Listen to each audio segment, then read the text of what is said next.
right, here we go. All right. Sorry we were not around last week. We had a very successful trip. Thank you for your understanding. We're going to finish off the Opening of the Eyes lecture by Daisaku Ikeda. We're at chapter 19. This is page 175. We're going to read it straight through and finish tonight. The title of this chapter is Enjoying Infinite Benefit Throughout Eternity, the Boundless Joy of a Life of Unceasing Challenge Based on the Mystic Law. What does that actually say?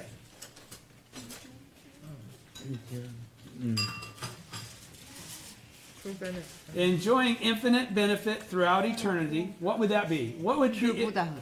True Buddhahood, which lasts forever and ever and ever. Right. It's entering birth and death in the realm of Buddhahood. Right. Which is what is the purpose of our life and the purpose of our faith and practice in this lifetime? What? Yes, but what does that lead to? Buddhahood. Attaining Buddhahood in our present form. Yes. And in doing so, that what does that assure us of? Everyone can do that. It's No, everyone can do. Not everyone can do it. It's based on your karma. I mean, everybody has that potential, but no. Again,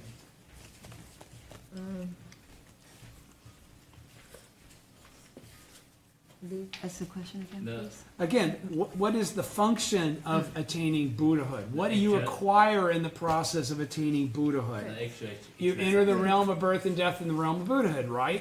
Which means that at every lifetime you attain Buddhahood, correct? Which means you must have the correct teacher. Well, in every lifetime you must be born with a teacher that you will find that will lead you to the law. You must have a relationship with the law that will manifest. Okay. Yes. You'll meet the correct object of devotion. Yes. Okay, and the Yes. correct teaching. Yes. Okay, that's Buddhahood, right? Every lifetime you have the mechanisms karmically ingrained in your karmic repository, so that when you manifest as a temporary gathering of the five components, you manifest as someone who ultimately attains Anuttara Samyak Sambodhi. Okay, so that's for how long a period of time? Internal. Eternal, right? So that's what means. Enjoying infinite means endless and without boundless, without end. Benefit throughout eternity means forever and all future lifetimes, right? The boundless joy of a life of unceasing challenge based on the mystic law. What is a life of unceasing challenge based on the mystic law? Buddhahood. Okay, if you live a life of unceasing challenge based on the mystic law, you are the Buddha exactly as you are. Right. Right? Right. Period. Okay, whether you understand that's what you are or not. The benefit, the merit, do you understand? Right. Okay, you will attain Buddha in the last moment of your life if you're living your life this way. Right. If you haven't figured out that you are already the Buddha exactly as you are, Right. okay, you will ultimately, at the last moment of your life, if nothing else. So let's go on. I'm trying to let you understand the title. His title in wrapping this up is to say, why did we read this whole thing? We read this whole thing so I could get to this point to tell you what is the purpose of your practice. The purpose of your practice is not to get benefit. Right. That is an outflow of your practice. That is a reaction to the pure faith of being the Buddha. Because being the Buddha is going to necessitate what? Get all the Suffering and all the What?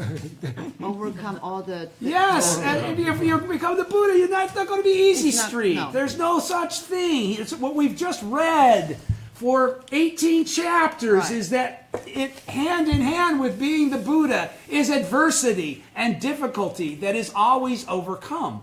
It's not funny. It's very serious. All right? All right, so going into the text, what is the true benefit of faith? It is to advance on the path of indestructible happiness across the three existences, past, present, and future. Everybody understands? It is to construct in this lifetime the correct path of life that will guide us into eternity throughout the unending cycle of birth and death. That's what he's talking about, this title. Do you understand? That's what he's ascribing this to. Are you with me? Hello? Are you with me? trying. Okay. This path is also the sure road to victory in the battle against negativity, both within and without. Unless we actively challenge negative forces, we cannot realize lives of eternal happiness. Now, why would he say that? Because unless you actively challenge negative forces, you cannot attain Buddhahood in your present form. Yes. Again, Yes. this is all tying into, I'm looking around the table like nobody's understanding what I'm saying. I'm kind of freaking out a little bit. Unless we actively challenge negative forces, we cannot realize lives of eternal happiness. We cannot attain Buddhahood in our present form. Right. If we run away from this struggle, we will end up wandering forever in the darkness of ignorance and illusion. Why? Because if we run away from this struggle, we've abandoned our faith. You gave up. Do you understand? Right. Yes. You just now created the cause to not become the Buddha. Right. Do you understand? Yes. So he's saying that's why we will end up wandering. We'll leave the path that assures us of manifestation of Buddhahood in each and every lifetime. All right? We will end up wandering forever in the darkness of ignorance and illusion, never understanding our true identity or the potential that exists within our lives exactly as they are. You with me? Yep. If we give in to fear, obstacles and hindrances will only increase. If we are cowardly, the workings of negative and destructive forces will eat away at our lives. It is vital that our fighting spirit is fueled by strong faith or confidence in our practice of the mystic law so that we can break through ignorance and illusion and defeat obstacles and devilish functions, those things which make us obscure our Buddha nature, keep us from chanting Daimoku, keep us from being able to bring forth the life condition that can perceive and understand and see clearly the truth. You talk about it all the time. You speak, I'm going, Buddha is talking. But is that always that way? No. So that's why we must continuously revitalize that life condition. How do we revitalize that life condition? Only by chanting Daimoku to the Gohonzon. Okay? It is vital that our fighting spirit is fueled by strong faith. Strong faith is chanting Daimoku, or confidence, believing in the process of our practice and the causes that we're making so that we can break through our fundamental ignorance. Okay? And let our fundamental enlightenment become manifest. Right? Do you understand? They're both flip sides to the same thing. They both are the original state. Do you follow? Do you follow? Yes. All right. Not only is this the driving force for changing poison into medicine in our present existence, but also for radically changing the orientation of our lives across the three existences, from transmigration grounded in ignorance, fundamental darkness, to transmigration grounded in the Dharma nature, enlightenment. What did he just say there? Not only is this the driving force for changing poison into medicine in our present existence, for changing our karma, our obstacles become benefits, right? Right. But also for radically changing the orientation of our lives, the fundamental aspect of our lives, which reoccurs every time. Every time I don't come out as me, right? But I come out as the same karmic influence. Right. Understand? All right? So he's saying, when we attain Buddhahood in our present form, we cement ourselves to that fundamental enlightenment. All right? That will always manifest in every lifetime. Okay? And when it manifests, what happens?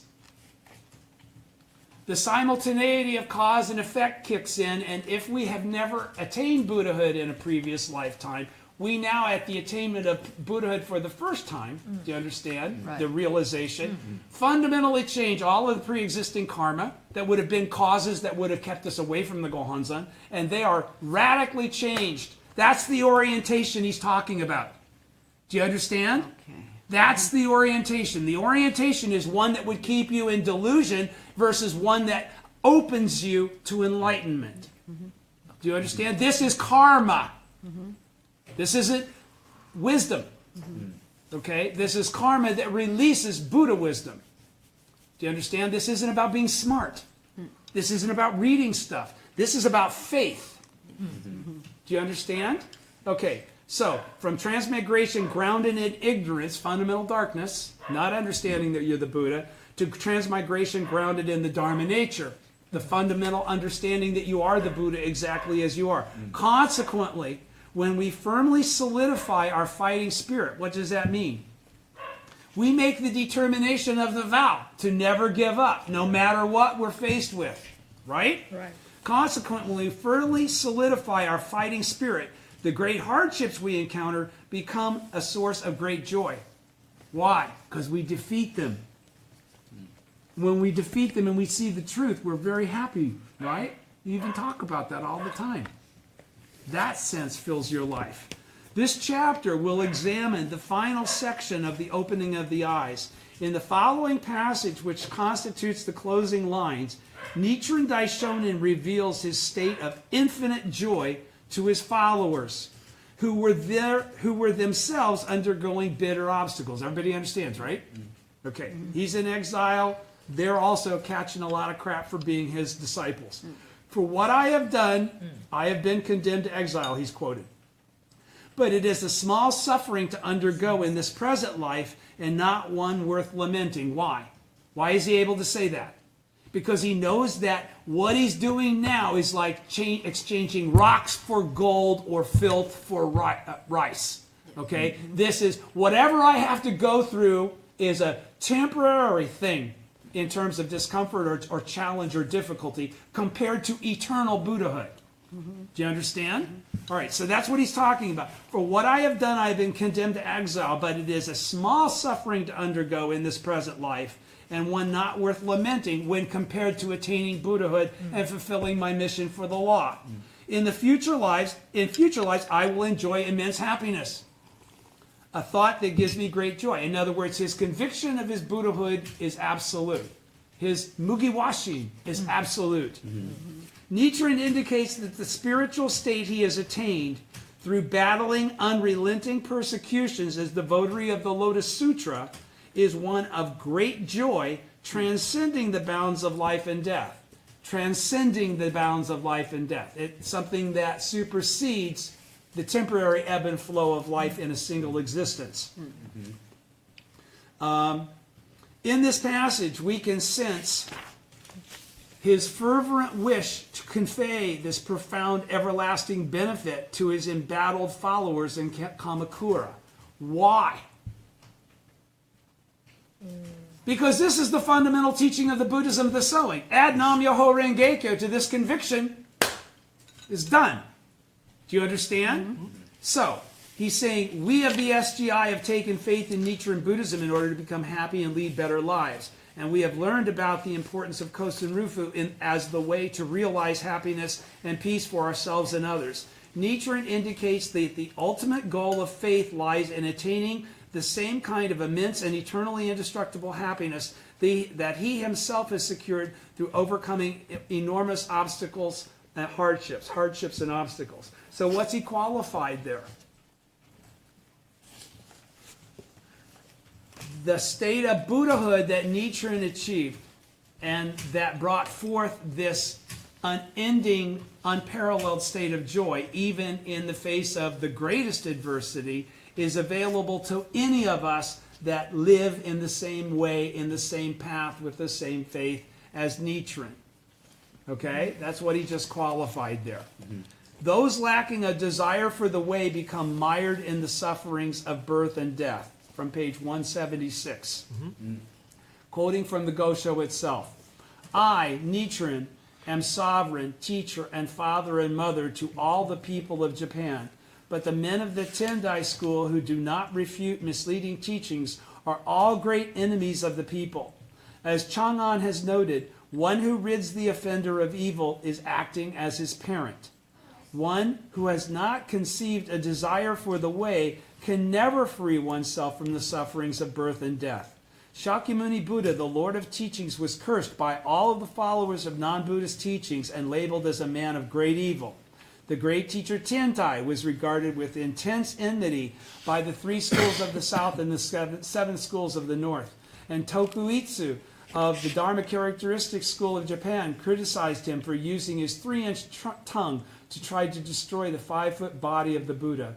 The great teacher Dengyo was disparaged by the priests of Nara, who said, Saicho has never been to the capital of the China.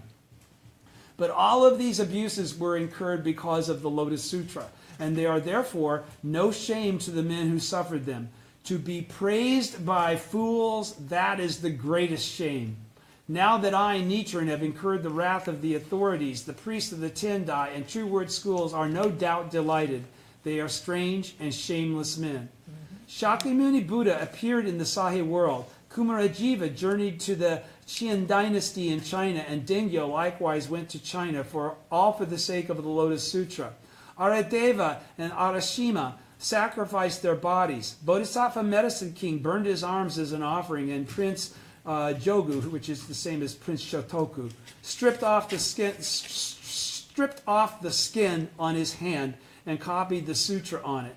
Shakyamuni, when he was a bodhisattva, sold his flesh to make offerings, and another time, when he was a bodhisattva named the aesthetic aspiration for the law, he used one of his bones as a pen to write down the Buddha's teachings.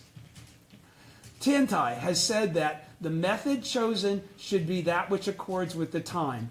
The propagation of the Buddhist teachings should follow the time. For what I have done, I have been condemned to exile, but it is a small suffering to undergo in this present life and not one worth lamenting. In future lives, I will enjoy immense happiness, a thought that gives me great joy. Okay, so in the last paragraph, though, what does he reiterate?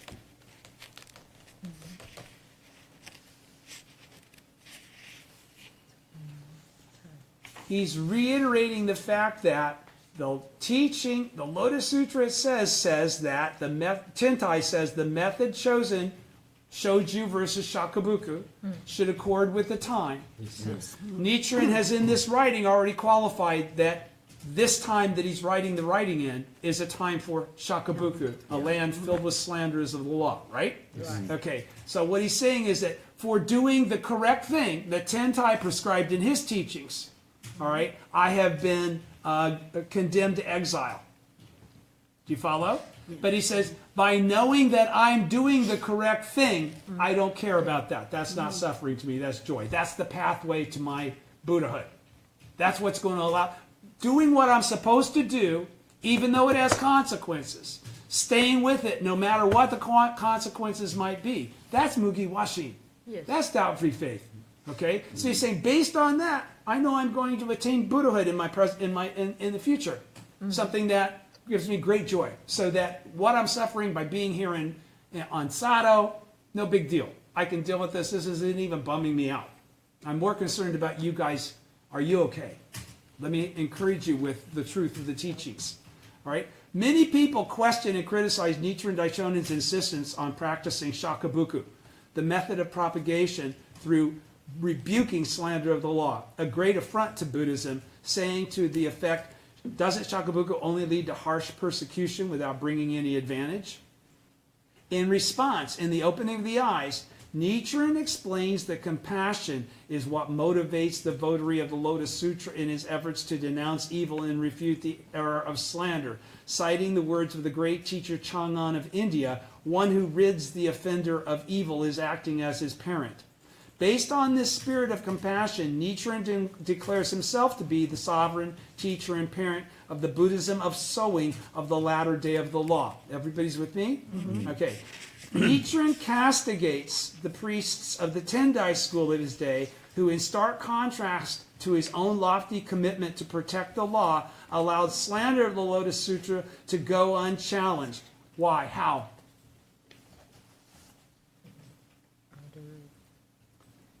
Priests of the Tendai school. What had happened to the Tendai school? Why isn't the Buddhism of the sowing just an extension of the Buddhism that Tentai taught?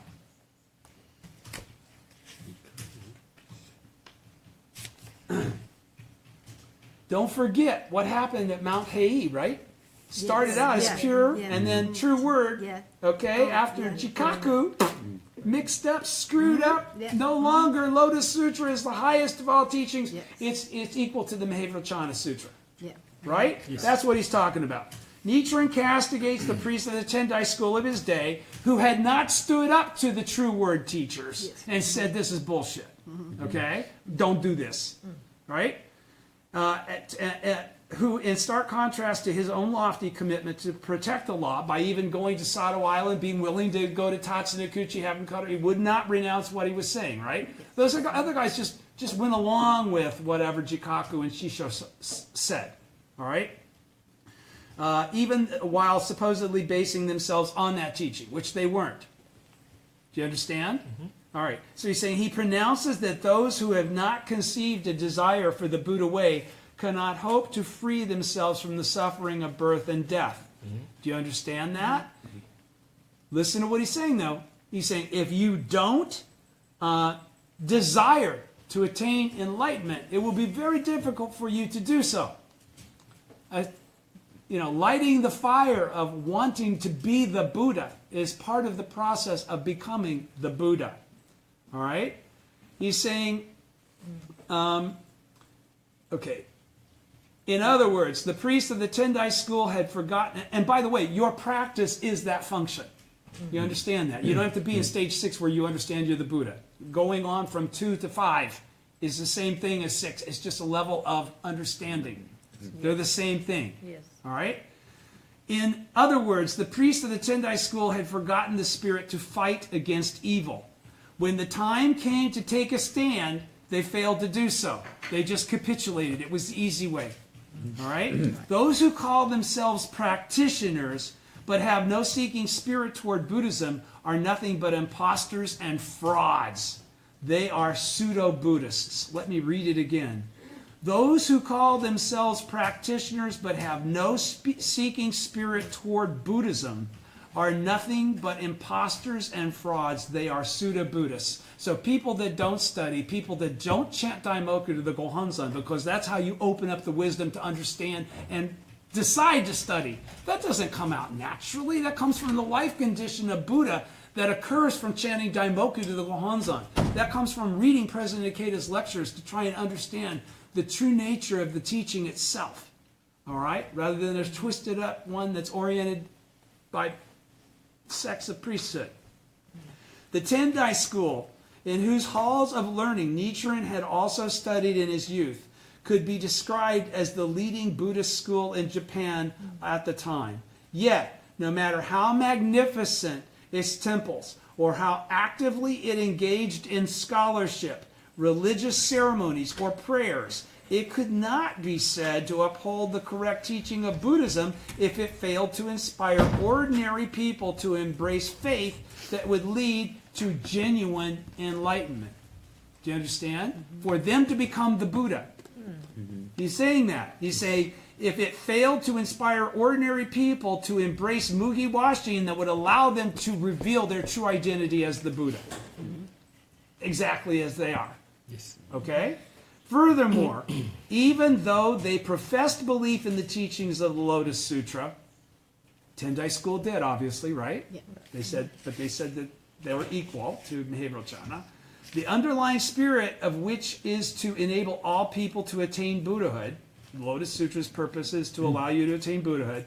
The practitioners of the Tendai school not only failed to denounce misleading teachings that obstructed people from attaining enlightenment, like true word, but some among their ranks also joined in ridiculing and attacking Nichiren, who was doing his utmost to propagate the Lotus Sutra, because he was attacking true word, right? And they're like this with true word. Understand that. Mount Hei has changed. It's not Dengyo's school anymore. All right? This is why Nichiren sternly rebukes them, going so far as to call them great enemies of all the people of Japan. He declares that such individuals, bereft of any desire to seek the Buddha way, cannot possibly free themselves from the sufferings of birth and death, because in the crucial moment they're not willing to do what the teaching expresses they are to do, which is to protect the law, even at the cost of their life. Do you understand? You don't go along with anything that dilutes the correct teaching. In contrast, Nichiren is dedicated to actively refuting slander of the law. He declares that the momentous persecutions he is now undergoing as a result of those efforts are merely a minor suffering to be borne in this life, and that he feels tremendous joy in the knowledge that he will experience immense happiness throughout countless future lifetimes, as each of us will as well. When we come to savor this great joy in the depths of our beings, which we do, the four sufferings of birth, aging, sickness, and death are imbued with the fragrance of their flip side, of the four noble virtues: eternity, happiness, true self, and purity. Okay? Being the Buddha exactly as you are. Nichiren also writes, I do not regret meeting with such great persecutions as the votary of the Lotus Sutra. However, many times I were to repeat the cycle of birth and death, no life could be as fortunate as this. If not for these troubles, I might have remained in the 3 or 4 evil paths. But now, to my great joy, I am sure to sever the cycle of the sufferings of birth and death and attain the fruit of Buddhahood. Right? Because he's speaking from the same perspective as each of us. Because there's no separation between the life that he lived and the life that we experience right now exactly as we are. Okay? Same 5 temporary gathering of the 5 components. What he did was show us the way to uncover the truth of life itself existing in all people. All right? Buddhahood, a life state in which struggles themselves are a source of joy. Which they need to be, because the struggles will not stop. All right? Genuinely, wholehearted struggles in the realm of faith abound with joy. Genuine wholehearted struggles in the realm of faith abound with joy. Those who battle tenaciously against obstacles and negative functions can polish themselves and attain an expansive state of life. What did he just say? Genuine wholehearted struggles in the realm of faith abound with joy. Those who, and that's obviously reflecting life condition, right? Those who battle tenaciously against obstacles and negative functions can polish themselves and attain Buddhahood in their present form.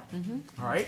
The Nirvana Sutra says that those who continually exert themselves for the sake of Buddhism can attain a diamond-like body. What's attain a diamond-like body? Attain Buddhahood in your present. It's actual Ichinen Sanzen. That's a diamond-like body. A diamond-like body is indestructible. Why is it indestructible? Because lifetime after lifetime after lifetime, you manifest in the realm of Buddhahood. Do you understand? Josei Toda doesn't mean you become an eternal person.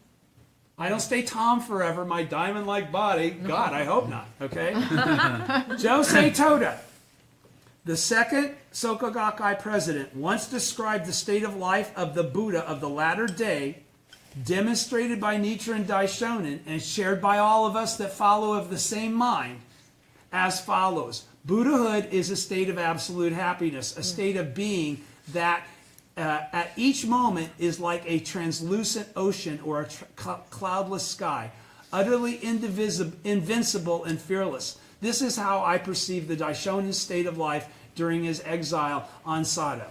Okay? This is how President Toda expressed his perception of that life condition that he was sharing himself. And that's why he was able to describe it. Yes. All right? When we are in this same state, when we are in this state of absolute happiness, all struggles are pervaded with joy, just as the sutra indicates when it says, living beings enjoy themselves at ease. Now, what is that? That's when you have the faith and the life condition and the practice that allows you to encounter great difficulty and calmly sit in front of the Gohonzon, and what comes up in your life is not fear or worry or stress over will I get the benefit. It's the absolute calm of I got this covered. Yeah. I'm the Buddha. No problem. Okay? No problem is problem. No problem. When we are in this state of absolute happiness, all struggles are pervaded with joy, that confidence, that mugiwashin, just as the sutra indicates when it says living beings enjoy themselves at ease. The at ease is not the absence of difficulty. It's the knowledge that all difficulties are nothing compared to the power of our life. Yes. All right? In fact, when we read the various letters Nietzsche composed while on Sado, we find that even when faced with such extreme circumstances that he is prompted to say, the chances are 1 in 10,000 that I will survive. He repeatedly expresses his joy at having read the sutra with his life and having gained the fruit of Buddhahood. When he was on his way to Tasanakuchi, was he all bummed out?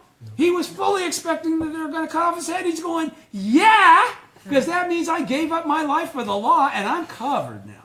So there's nothing to be bummed out on. I'm going to die anyhow at some point in time. Everybody does. Why cling tenaciously like life in this moment is the only life we ever experience? It doesn't make any sense. Because it's not.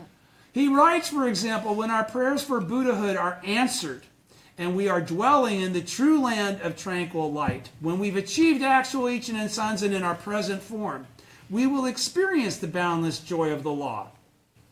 What fortune is mine, he says, from on practicing the Buddhist teachings. Pardon me, that was the first quote was from on practicing the Buddhist teachings. What fortune is mine? How delighted I am, he says, on the Buddhist prophecy. It is indeed a matter of joy that my situation perfectly fits the sutra passage that reads, again and again we will be banished. How delightful, how gratifying, okay, from the joy of fulfilling the sutra's teachings. We have cause to be joyful in both body and mind from the reply to Sarimbo. There can be none who overflow with joy as we do from the reply to Sarimbo. And I feel immeasurable delight from the true aspect of all phenomena. These joyous exclamations, and they're all through all the Gosho. These joyous exclamations underscore just how great is the benefit of having attained the fruit of Buddhahood, the eternally inherent bodies of the eternally inherent three bodies of the Buddha, from letter to Gijobo. This is all talking about actual Ichinen Sanzen, actual Ichinen Sanzen, actual Ichinen Sanzen, actual Ichinen Sanzen. Buddhahood is what makes you feel this way. Buddhism teaches that life is eternal, extending throughout the three existences, past, present, and future. While it may be possible to attain a certain degree of happiness and fulfillment in this life merely as a result of one's fortune or good circumstances, this alone is not enough to free one from the sufferings of birth and death. Only a religious philosophy that truly has the power to lead people to enlightenment in their present form can serve as the means for achieving peace and security eternally throughout the three existences. Our lives are endowed with both ignorance and the Dharma nature. Ignorance is fundamental darkness, and Dharma nature is enlightenment, right? From the beginningless past, from Kuan Ganjo, our lives are endowed with both fundamental darkness and Buddhahood. All right?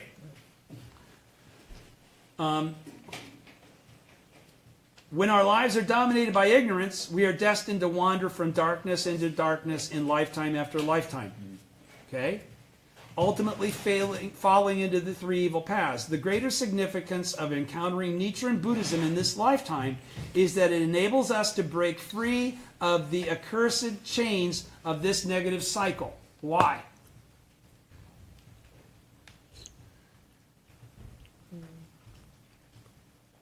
Because the moment we hear Nam Myoho Renge Kyo for the first time, we have heard the name and the words of the truth. We have now gone into the second of the 6 stages of practice, and we are now the Buddha exactly as we are. We just don't know it yet. Yes. Okay? But the path to us getting to stage 6 has started and cannot be stopped. Do you understand? There can be tremendous karmic impediment in the intermediate time based on our actions. We can give up faith. We can not study. We can make causes that would negate. But the process of getting there can never be changed. That's never taken away from us. Okay? Good deal. Good deal. That's why this is the greatest philosophy of all. Our lives are endowed with both ignorance, fundamental darkness, and the Dharma nature from the beginningless past. When our lives are dominated by ignorance, we are destined to wander from darkness into darkness in lifetime after lifetime, ultimately following into the three evil paths. The greater significance of encountering Nichiren Buddhism in this lifetime is that it enables us to break free of the accursed chains of this negative cycle. Chanting Nam-myoho Renge-kyo in the simultaneity of cause and effect changes our karma from the past in that moment. Chanting Nam-myoho Renge-kyo is an activity whereby, through faith, we align our lives with the mystic law, the essential nature of phenomena, or the Dharma nature. It is a struggle to dispel the darkness of ignorance and illusion and bring forth our enlightened nature, the wisdom that perceives our true identity.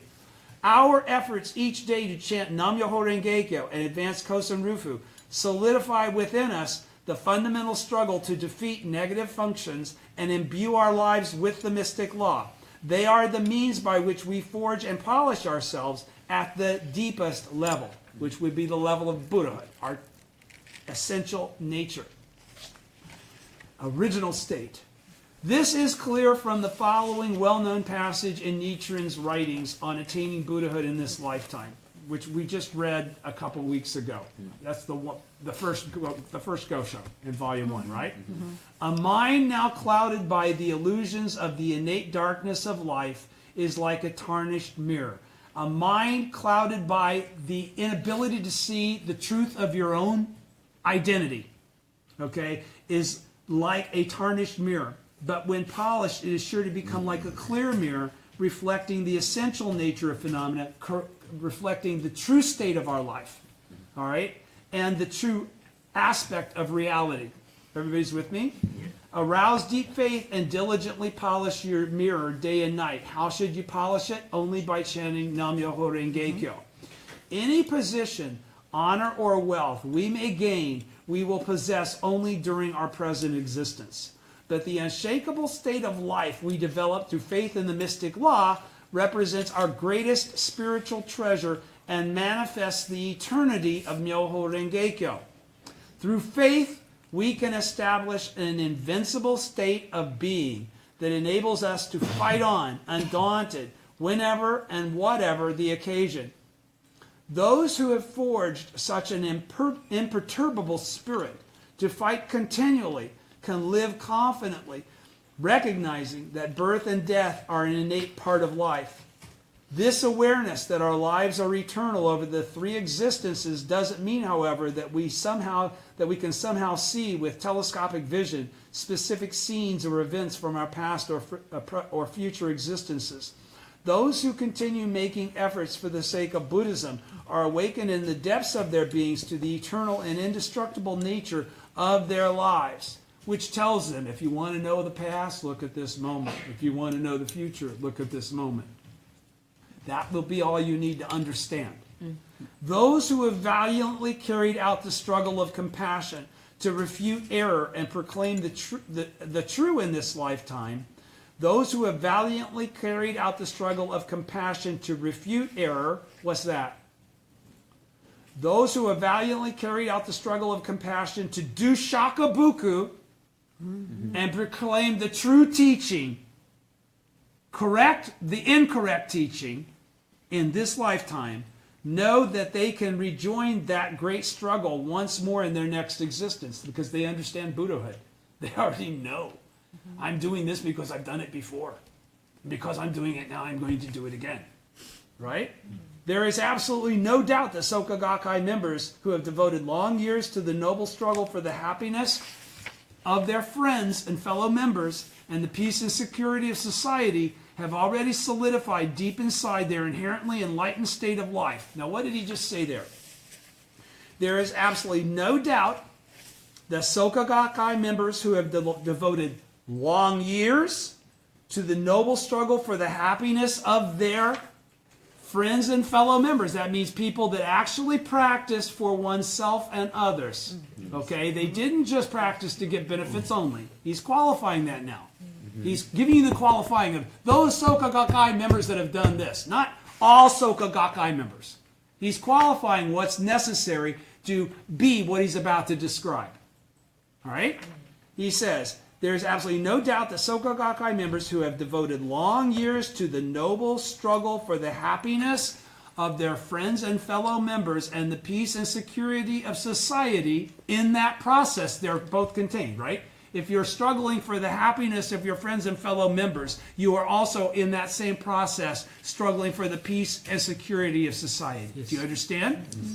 Have already solidified deep inside their inherently enlightened state of life. What's that mean? They've already entered the path of Buddhahood. They will never, ever, ever be turned away from it. Do you understand? They apprehend the eternity of their lives intuitively through their own experience, even if they cannot explain it in words. That's the basis of their faith. Right? That's the basis of their faith. That is Mugiwashi. That is, through chanting Nam-myoho Renge-kyo, come what may, they gain a powerful sense of self-reliance, a resolute standalone spirit. With the Gohonzon as their anchor, they are undeterred in the face of problems and summon forth the courage and wisdom to challenge their situations so that they always win. Because they're the Buddha. That's what they do. Right?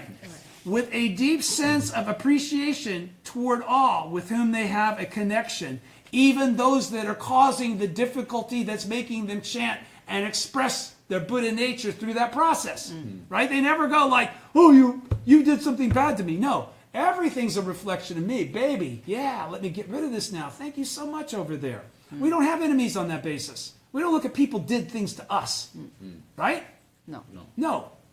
We overcome the karmic vow we have made. We created the causes that would actualize as the effects that we're overcoming. Right? And when somebody did something to us, that's our Buddha nature that said, I want to be like this. I want to be like that. Let me make those causes. With the Gohonzon as their anchor, they are undeterred in the face of problems and summon forth the courage and wisdom to challenge their situations. They chant Daimoku to the Gohonzon with a deep sense of appreciation toward all with whom they have a connection, with all, those that they like and those that they don't like. They excel in imparting assurance and peace of mind because they understand everybody. They don't look at some people as less and some people as more. Right? Their Buddha wisdom is what is the lens that they view things with. They have great compassion. People can be completely screwed up and they still say, I understand why you're screwed up. You're messing me over, but I'm going to chant Daimoku for you rather than hate you. Do you understand? Or push you away. We live through it, right? Calmly surmounting the sufferings of sickness, aging, and death, because those are just functions of life. We all experience them. We're not afraid of those. That's just reality.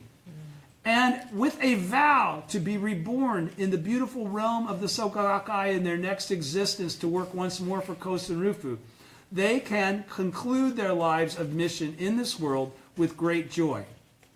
I do not think I am alone in seeing the Buddha's eternal spirit of unflagging challenge in our fellow members who bring their lives to such a magnificent close, to the conclusion that I just described here. Not just any and all Soka Gakkai members, but the ones that are of the same mind as me are the ones that, not me, Tom, the ones that are of the same mind as President Ikeda are of the same mind as Nichiren, frankly.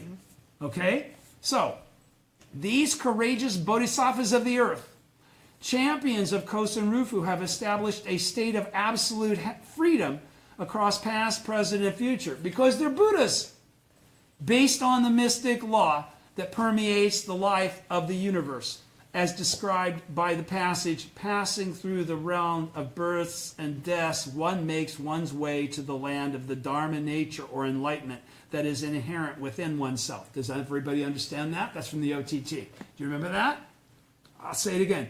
Passing through the rounds of births and deaths, one makes one's way to the land of the Dharma nature. Now, what's that mean? Regardless of the previous lifetimes upon lifetimes that we've gathered as a temporary gathering of the five components, we ultimately make our way to the point where we discover our true identity. Are we a separate crew from everybody else? Are Bodhisattvas of the earth a separate? No. Okay? So that's what you're talking about. This is for everyone. Everyone will do this. Passing through the rounds of births and deaths, one makes one's way to the land of the Dharma nature enlightenment that is inherent within oneself. This describes the truly eternal lifespan of the Buddha. Everybody has the same eternal lifespan. The Japanese term for lifespan is juryo, which the Daishonin explains literally means an overall reckoning. Our life, our karma from beginningless time. In other words, an overall reckoning of the immeasurable benefit that Buddhas possess. What is the overall reckoning of immeasurable benefit that Buddhas possess? The wisdom to perceive their true identity, the truth, that they are Buddhas. That's how they became Buddhas, right? That's what made them Buddhas. That's why they're Buddhas, because they perceive the truth. I'll read it again. The Japanese term for lifespan is juryo, which the Daishonin literally explains literally means an overall reckoning. In other words, an overall reckoning of the immeasurable benefits that Buddhas possess. Ultimately, without an indomitable fighting spirit, it is not possible to gain this immense benefit of eternally indestructible joy. Why?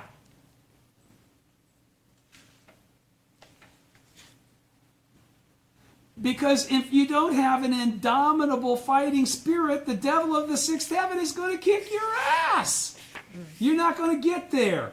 That's what he just described. He just described all of this was predicated on, are you willing to go through whatever you have to go through? Are you willing to find great joy in that struggle because you perceive it for the truth of what it is, rather than it being some difficulty or oppression that's been put on you? Do you understand? To perceive it honestly, then it's like it's no big deal. That is, it's like, I'm not going to lose. Yeah. I'm not going to lose. I'm not going to be defeated. Gohanzon, how can I be defeated? I better not be defeated. Do you understand? That's the faith of the Buddha. Yes. All right? Where am I? Okay. The Soka Gakkai's brilliant 75-year history has been one of enabling countless ordinary people to attain Buddhahood in their present form, to attain actual Ichinen Sanzen. So when I talk about actual Ichinen Sanzen over and over and over and over again, right? What did Daisaku Ikeda just say that the function of the goddamn Soka Gakkai is? I'll read it again. The Soka Gakkai's brilliant 75-year history, it's 80 years now or more, has been one of enabling countless ordinary people to attain Buddhahood in their present form.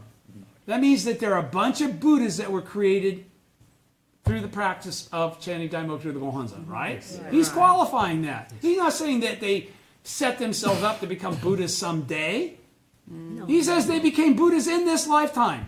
Not just him, not just Nichiren, not just Toda, countless practicing members who did all the stuff that he just qualified them. Right. They weren't just members of the Soka Gakkai. They were practitioners. They were bodhisattvas of the earth. They were disciples of the Buddha in his true identity. Do you understand? Mm-hmm. That's the difference.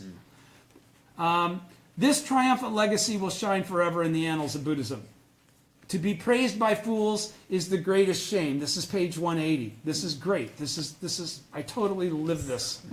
At the end of the opening of the eyes, Nichiren Daishonin, from the vantage of his towering state of life, reassures his followers that there is no reason to be troubled by the defamatory attacks of adherents of other schools.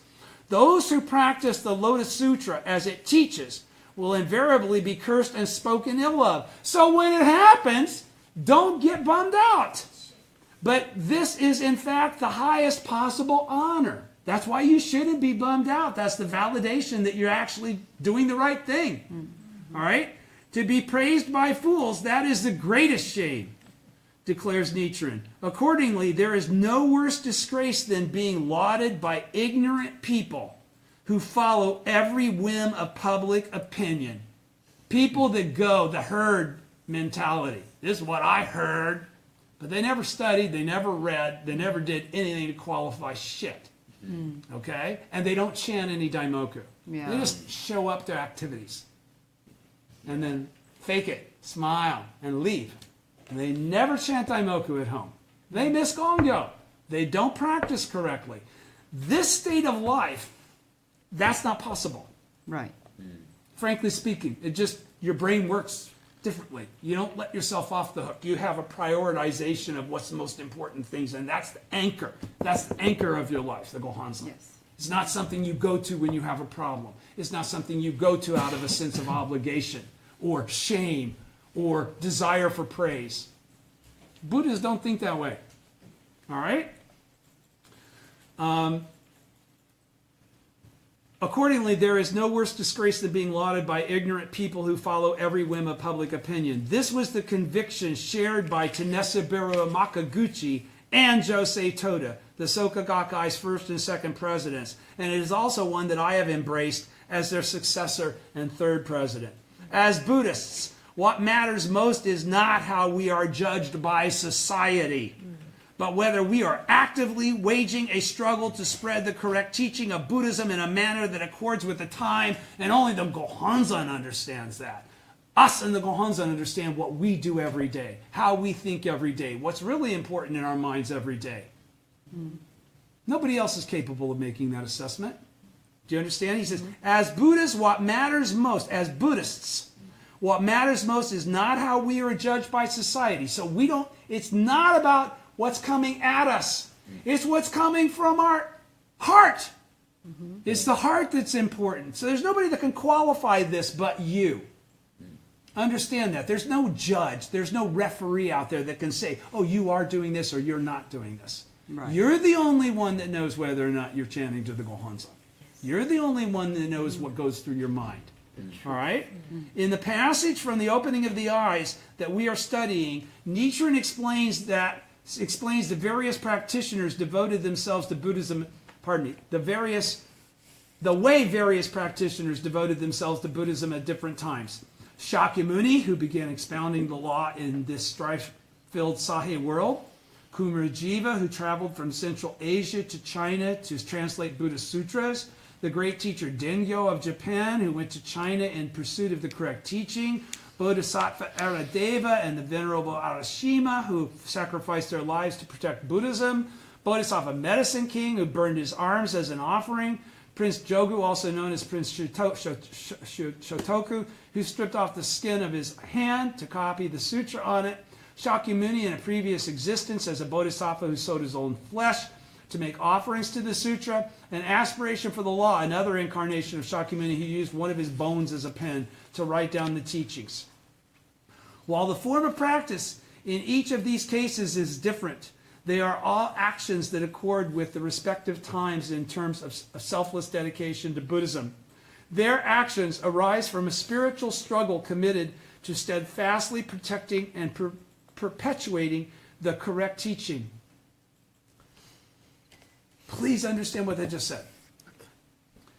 While the form of practice in each of these cases is different, they are all actions that accord with the respective times in terms of selfless dedication to Buddhism. Selfless dedication is what those sacrifices are actually there to For you to overcome. for you to see. It's for you to articulate it in your mind, to understand the level. You know, this isn't literal, but this is to give you an idea of, like, Right. the intensity, okay? These actions arise from a spiritual struggle committed to steadfastly protecting and perpetuating the correct teaching. So it will be a struggle to steadfastly protect and perpetuate the correct teaching. And also, he's qualifying correct teaching. Correct teaching. Correct teaching. Okay? Because it's very easy for the correct teaching to get diluted, and it's no longer the correct teaching. Do you understand? So the goal of Buddhists is to always be able to actualize the teaching with their own life so that it's not a matter of opinion. Do you understand? Yes. They have the conviction that they're teaching the correct teaching because they know with their own life that it's the correct teaching. based on their own experience. I don't care if it's 9 o'clock or not. When these Buddhist practitioners win in this spiritual struggle and act to spread the teaching in a way most suited to the times, boundless joy wells forth in their lives. Therefore, Nichiren says that the persecutions he has encountered as a result of confronting the devilish nature inherent in life are no more than a small suffering to undergo in this present life. He also clarifies that the eternally indestructible happiness he has attained through practicing in accord with the time in the latter day of the law is the great benefit he has derived from his struggle as the votary of the Lotus Sutra. Do you understand? He's saying that cause is what allowed me to attain Buddhahood. Yeah. A movement opening the eyes around the globe, and we're less than a page away. What time is it? 5 more minutes. Okay.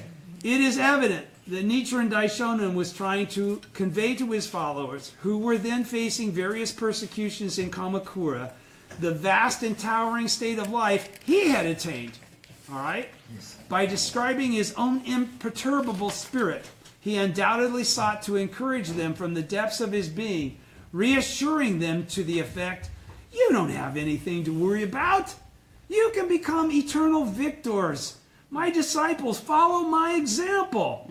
Here we find the true meaning of opening the eyes, through which Nichiren sought to free all of his followers from the darkness of ignorance and awaken them from delusion to the true nature of their lives exactly as they are. The fighting spirit of one person who takes up the challenge to battle negative forces can inspire a standalone spirit in the heart of another, and then another, in an unending chain reaction. As the number of such courageous individuals steadily spreads, people throughout the land will come to open their eyes. Today, Nichiren Buddhism is opening the eyes of multitudes around the globe. There is no greater act of compassion than conveying the spirit of unceasing challenge to others. Nichiren writes, though we may suffer for a while, ultimately delight awaits us. Though we may suffer for a while, ultimately delight awaits us. He felt it imperative at this juncture to teach his followers the fighting spirit in which struggles themselves are viewed as a source of great joy. Hence we find Nichiren closing the opening of the eyes with the cry to his followers that now, when they are facing harsh persecution, is the very time that they can make the cause for attaining Buddhahood. While deeply engraving Nichiren's spirit in my life, I likewise call to all our members throughout the world who have together celebrated the milestone of the Soka Gakkai's 75th anniversary to do the same.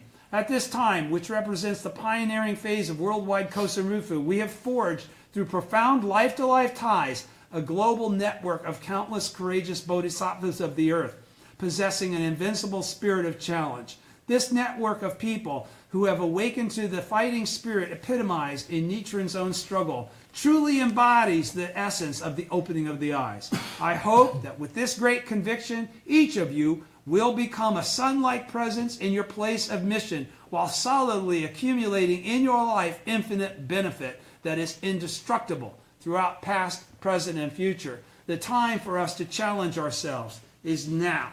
That's the end of page 182. That's the end of this lecture. Don't turn it off yet. Hang on. I'll be right back.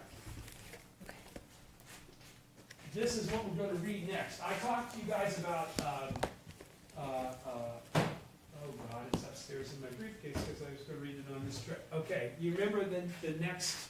Yeah, next. The next one. We already read. No. Which one? Volume 2 Two, of two, the two, Gosho two. lectures. Yeah. Volume, it's the wisdom. Let me go grab it. I'll be right back. The cover is flower. Hang on, you'll know what I'm talking 紫色 about. 的 I've already showed you. 这个封面是一个对 flower，有个 flower。记得什么名字？橘色的那一本吗？是橘色吗？我记得是橘色的，是橘色如果是一模一样的包装的，应该是橘色的一本。橘色的吗？封面是紫色一朵花啦，封面是 flower。 OK，没记啊，对不起了。哎，还在录。他这样不要管。 I grabbed it to read while we were on a trip to Hong Kong, so sorry. 他不知道可以 pause， 可以吗？不行，直播可以吗？ The 直播不 Teachings 行 for 哈。 Victory Volume 2. Here's the reason I say what I'm going to say. No, that's okay. I talked about that we would do questions or something. Yeah, this one flower. No, we go right into this. This is an extension of this. OK， Trust me. And the way we read this, everybody, is we always read the whole go show. Keep going. This one next. This is Then next. you- This is Yeah, next, we next have. week. But we're going to start by reading the go show. Remember, we always read the whole go show because I want you guys to always read whole go shows. So we will read the whole go show on practicing the Buddhist teachings, and then we'll read the lecture. Sure. Okay? OK， great。 Okay. Great. Thank you. Thank you. See you next week. See you. Thank you.